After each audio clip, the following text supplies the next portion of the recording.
Students solve करेंगे exercise 13.2 question number 3।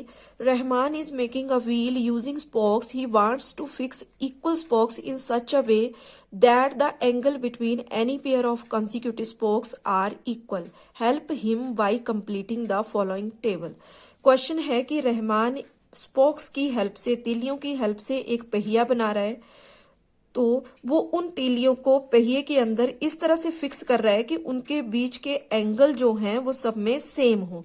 जैसे मान लो उसने यहाँ पर दो तीलियां फिक्स की, अब इन दो तीलियों के बीच में जो एंगल बन रहा है वही एंगल इन दो तीलियों के बीच में भी वो चाहता है, और वही सेम एंगल वो आगे की दो तीलियों के बीच में चाहता है। यानी कि एक पहिए में जितनी भी स्पोक्स वो यूज करेगा उन सबके बीच का एंगल इक्वल रखना चाहता है।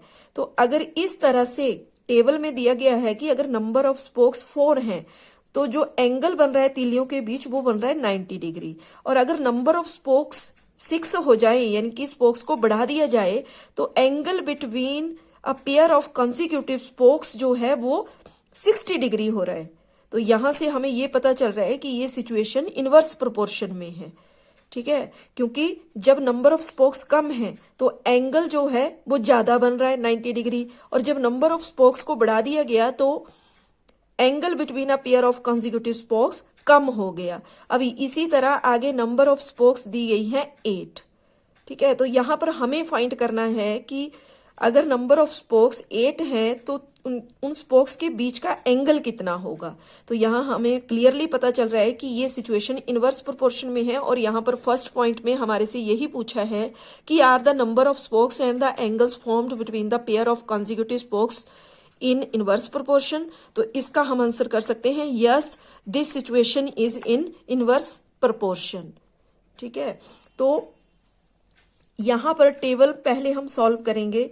तो नंबर ऑफ स्पोक्स अगर 8 हैं तो हमें फाइंड करना है कि angle between a pair of consecutive spokes कितना होगा। तो जो हमें फाइंड करना है उसको यहां पर हम लेट कर लेते हैं। इसको हमने x बोल दिया, ये y और ये z।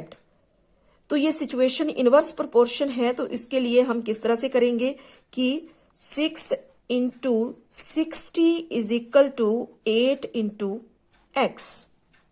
ठीक है, तो यहां से x की वैल्यू हम फाइंड कर लेंगे 6 इंटू 60 अपॉन ये 8 यहां मल्टीप्लाई में है, इक्वेशन के दूसरी तरफ आ गया डिवाइड में, और यहां रह गया x। तो यहां से x की वैल्यू हम फाइंड करेंगे, तो उसके लिए 2 4 जा 8, 2 3 जा 6, और यहां पर 2 2 जा 4, 2 3 जा 6, 0 यहां बचा लगा लिया।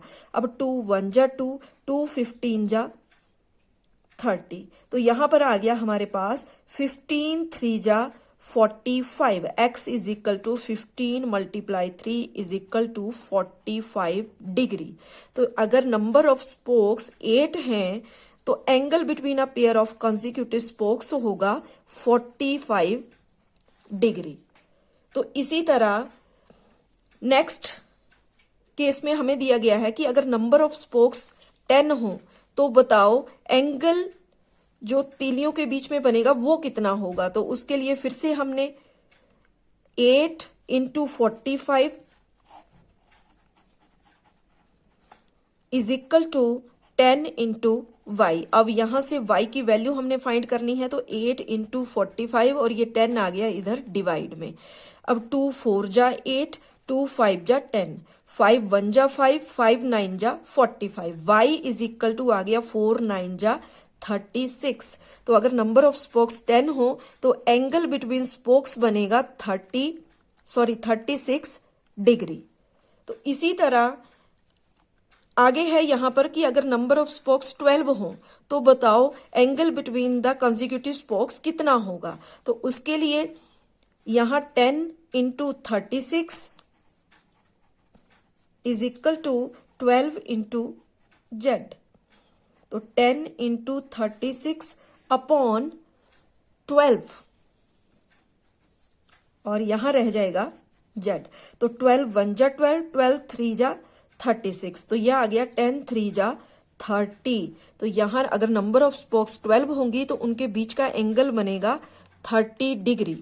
तो ये हो गया यहां पर टेबल, अब आगे यहाँ पर फर्स्ट क्वेश्चन का आंसर हमने कर दिया कि yes the number of spokes and the angles formed between the pairs of consecutive spokes are in inverse proportion. ये हम फर्स्ट पॉइंट के आंसर में लिख सकते हैं। आगे है सेकंड में calculate the angle between a pair of consecutive spokes on a wheel with 15 spokes. अब आगे क्वेश्चन है कि अगर नंबर ऑफ स्पोक्स 15 हो, ठीक है, तो यहां पर दिया गया है कि number of spokes, first case तो हमारा सेम रहेगा, जैसे नंबर ऑफ स्पोक्स दी गई है 4 और एंगल दिए गए हैं उसमें 90 डिग्री, तो फर्स्ट केस तो हमारा वही है। लेकिन सेकंड केस के लिए यहां सिचुएशन दी गई है कि नंबर ऑफ स्पोक्स अगर 15 हो तो बताओ कि एंगल कितना होगा। तो यहां पर एंगल हमने फाइंड करना है, तो इसको हमने मान लिया यहां पर P, ठीक है। तो 4 into 90 is equal to 15 multiply P। अब यहां से P की वैल्यू हमने फाइंड करनी है, तो 4 इंटू 90 और ये 15 आ जाएगा यहाँ डिवाइड में, ठीक है। अब इसको सॉल्व करेंगे, 3 5 जा 15, 3 3 जा 9 और ये आ गया 0, 5 1 जा 5, 5 6 जा 30, 4 6 जा 24। इनकी P की वैल्यू यहां से हमें मिल गई 24।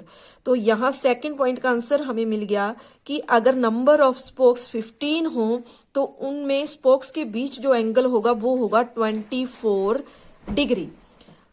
आगे थर्ड पॉइंट में दिया है how many spokes would be needed. अब यहाँ पे नंबर ऑफ स्पोक्स हमने फाइंड करना है, तो इसके लिए भी हम टेबल फॉर्म करेंगे और इसमें फर्स्ट केस वही होगा जो हमें टेबल में गिवन है। नंबर ऑफ स्पोक्स है यहां पर 4 और angle between a pair of consecutive spokes है यहां पर 90 डिग्री।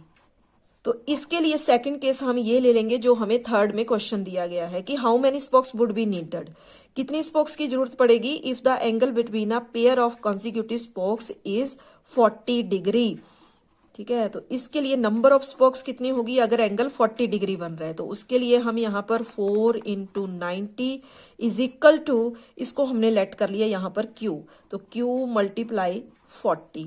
अब Q की वैल्यू हमने फाइंड करनी है, इसलिए Q को यहीं छोड़ेंगे और मल्टीप्लाई में जो 40 है ये आ जाएगा इधर डिवाइड में। अब यहाँ पर 0 से 0 कैंसिल, 4 से 4 कैंसिल, यहाँ आ गया Q इज इक्वल टू 9, ठीक है। तो नंबर ऑफ स्पोक्स अगर 9 होंगी तो angle between a pair of consecutive spokes हो जाएगा 40 डिग्री और ये हो गया इसके लिए आंसर। Thank you.